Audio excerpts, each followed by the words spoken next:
The year was 1991. I was a college grad with a Bachelor of Arts in theater. Yay! In the world of show business, I had all show and no business savvy whatsoever. I thought, gee, I can make a career of this, but I have no clue what I'm doing or where to begin, so I followed my boyfriend at the time to Chicago. With beer and wine, apparently. I needed a survival job, of course. Blue Plate Deli, Gloria Jean Coffee, Bittersweet Bakery, and my favorite, Scenes Coffee House and Dramatist Bookstore, where basically I could wear my pajamas and be a barista. Loved that. But in the theater world, I needed a new headshot. This was from the University Media Center. Clearly I'd cut my own bangs. So this was attempt number 1. Oh, wow.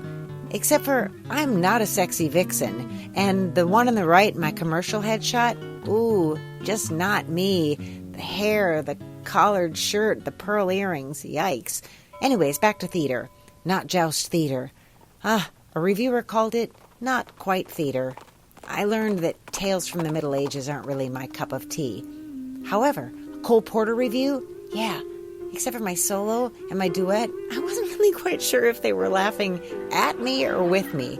But I learned I'm funny, and I can entertain with moxie. Winning. I did 2 shows at the Curious Theater Branch, Moby Dick and Some Play About the Sea. Lessons. Use your connections. My boyfriend was a member, so I joined in, and I love doing innovative, clever new works. I learned that wielding giant puppets on the beach is hard and my body hurt, as is performing with a flu bug while swaying on a raft hanging from ceiling ropes. But, the show must go on. Speaking of shows, I used to audition with I'm Still Here, a Sondheim song that Elaine Stritch said, you shouldn't do unless you're 80 years old. Well, I was 24. Hello, of course I was still here. Anyway, the lessons are abounding. Beggar's Holiday. Ooh, I got a really great review for my show-stopping song, and I was on cloud 9 for weeks. The lure of external validation was real, and unfortunately, I really liked it.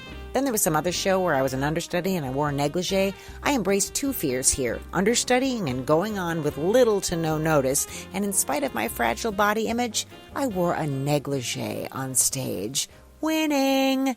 Not winning, however, was doing my taxes the easy way and then owing $200. Oh my God, I was devastated. I cried on a milk crate behind Scenes Coffee House and Dramatist Bookstore, and then I realized, oh my God, I can have somebody do my taxes. Show business. I can have tax deductions, headshots, bus fare to auditions and classes. Game changer. Huge deal. The first time I ever got paid was Jack and the Beanstalk, $15 a show.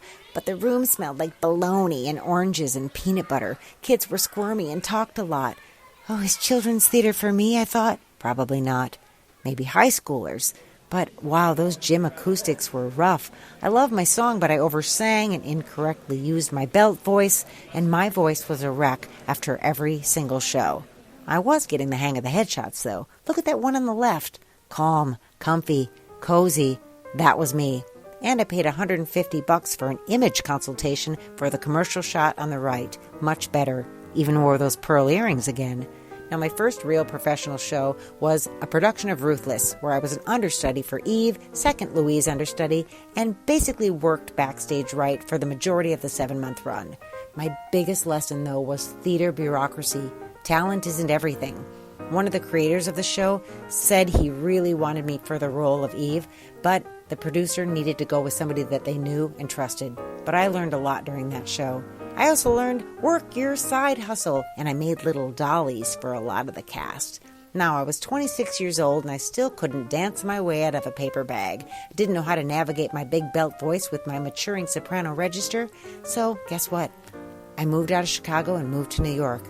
Thanks for watching. Stay tuned for the next episode of Throwback Thespian Thoughts.